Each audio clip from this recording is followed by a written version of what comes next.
Now instead of just doing 2 beats, we were doing 4 initially, then we were doing 2. Now we're just going to be down to 1. Okay, well, let's go back to the first string. Brace. Now we're just doing downstrokes on all these. So it should just be down, down, down, down. Let's try it. Ready? First string, go. Down, second finger, third finger, fourth finger, back to third, second, and first. You should really do each of these exercises on all the strings. It'll take a little bit of time, and it's pretty tricky at first, but as you do it more and more, your fingers will get better very quickly in being accurate on where they need to go. It may seem difficult and a little hesitancy right now. You may be trying to move your third finger, and it just takes you a second before you can actually move that third finger. That's what these exercises are for. They're not meant to be great music at this point. Before we can get to making great music, I got to get this hand and this hand firing together. So that's what these exercises are for. Last two, very quickly. Exercise number 4, we're going to work out finger independence. We're going to go 1, 2, first to second finger, and then first finger to third finger, first finger to fourth finger, first to third, first to second. So it'll be like 1, 2, 1, 3, 1, 4, 1, 3, 1, 2, and 1. Let's go back to that first string one more time. We'll do this one nice and slow. Ready? Play. 1, now 2. Okay, then back to 1. We're going to go 1, 3. 1, 3. And back to 1. We're going to go 1, 4. 1, 4. Now we're going to do 1, 3 again. 1, 3. 1, 2. 1, 2. And then back to 1. Let's do that one a little bit faster now. Ready? Play. 1, 2, 1, 3, 1, 4, 1, 3, 1, 2, 1. Very good. I know that may be a little bit quick for you right now, but do it a couple more days and then you'll be smoking on it. Okay? The last one, exercise 4, this is the last one I want to touch on. This works out our pinky. We're going to go 4, 3, 4, 2, 4, 1. Then it just does it again. 4, 3, 4, 2, 4, 1. Let's do it on a low string. Let's do it like on the 5th string, that A string. You ready? Nice and slow. Ready? Play. 4, 3, 4, 2, 4, 1. Make sure that wrist is down nice and low. You're bracing. You got your pick fingering all right. Ready, go. Let's try it one more time. 4, 3, 4, 2, 4, 1. Very good. Okay, we're going to talk about chords now. I know you've been waiting for chords this whole lesson, wading through all of these finger exercises, and now we're finally at last to where we're starting to talk about chords, which is the stuff you wanted to learn when you wanted to learn guitar anyway. Chords are written in chord blocks. It's a notation that guitarists use to notate chords. Basically, what you see in your book is a blank chord block. Basically, it's a diagram of the picture of the end of your guitar. If you can imagine the end of your guitar being like this. The dark line at the top of the diagram is the nut right here, and then it goes down with each fret as you come down the chord diagram. As you go across from side to side horizontally, it goes across the strings. Just imagine like it would be a picture of the top of your guitar going from the strings across like that. Now, the different lines and the different circles mean different things, so let me just explain those real quick before we get into that. An open circle, you'll notice on the bottom diagram, an open circle, it has an open circle over that first string. What that is telling you is to play that string, but it's going to be open. You're not going to be fingering any note with it.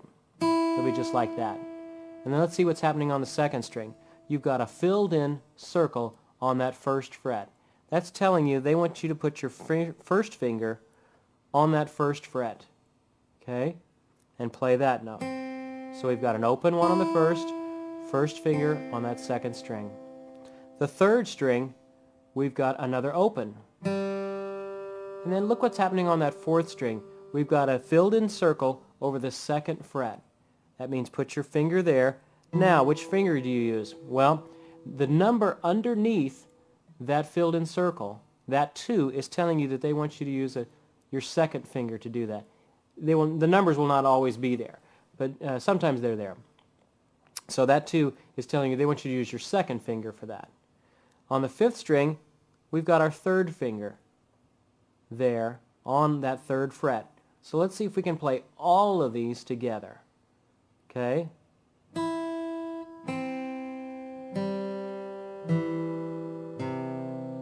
Very good. Now you'll notice on the 5th string, we've got an X. Excuse me, on the 6th string, the bottom string, we've got an X. What is that telling you? Well, that's telling you not to play that string. Some chords are 6-string chords, some chords are 5-string chords, some chords are 4-string chords. This one is a 5-string chord, this C chord that we're learning now. So we don't play that 6th string at all. So make sure and don't get sloppy and play that 6th string anyway. That wouldn't be right.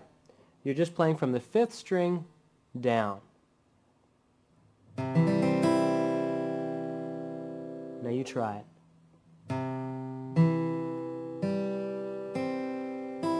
You really got to press those fingers down in order to get it to sound out right. Okay, you ready to learn your first 2 chords? The first chord is a C chord.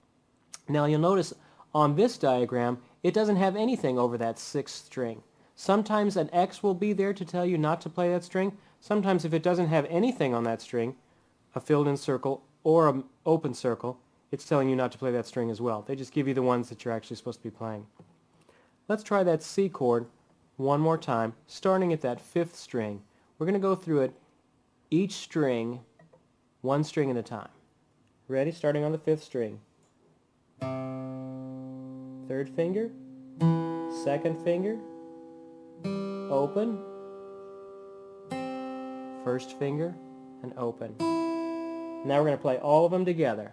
Ready? Get back up at the 5th string. Let it loose. We're going to play them all together. Ready? Go. One more time. Now, sometimes your chord may sound, if you don't have your fingers in the right spot, you may kind of get a couple notes that aren't sounding particularly right, or they're buzzing in some respect. Check your hand position. Well, this is that C that I was trying to play on that 5th string, and it's too far back. I've got to move that finger where it's just hugging up behind that fret, and then he comes out nice and clear. Now, if you don't have good hand strength, and that's what we're building up right now, it may kind of, even though you have your finger in the right spot, it may come out as kind of a dead note like that. The only difference between this and this is putting my fingers down a little bit stronger. If you notice, I didn't move my fingers at all. It's basically how hard I'm pressing them down. And if you press them down hard enough, eventually that chord will open up and blossom up. That's a C chord. Now, the second chord we're going to learn is a G7th chord. C is probably the most common chord you're ever going to find. G7 is probably the next most common chord you're ever going to play. Here, let's go through it string by string. That 1st string, I've got my 1st finger on that 1st fret. Then the 2nd string, 3rd string, and the 4th string are all open. Well, that's easy. Now on the 5th string, I've got my 2nd finger. And on the 6th string, the lowest string, that E string, remember, I've got my 3rd finger.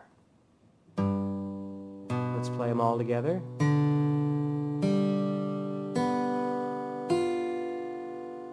And now all together.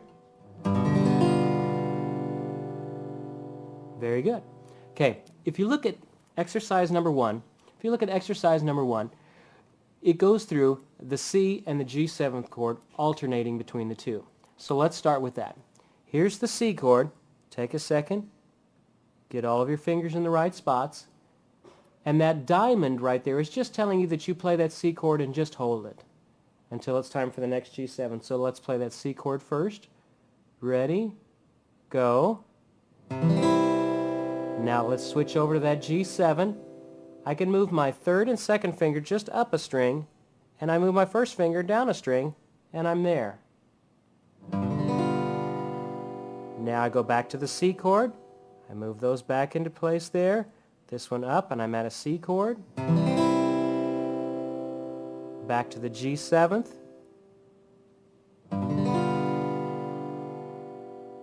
And now to the C chord. We better try that one more time. Somehow getting all those chords and the fingers together and all that takes a little bit of time and effort. Let's do that one more time. Start on that C chord. Now switch to that G7th. You may have to do it finger by finger, or if you can do it all together, that's even better. Let's do a G7th. Back to the C chord now. 5-string chord, remember. Don't play that lowest 6th string.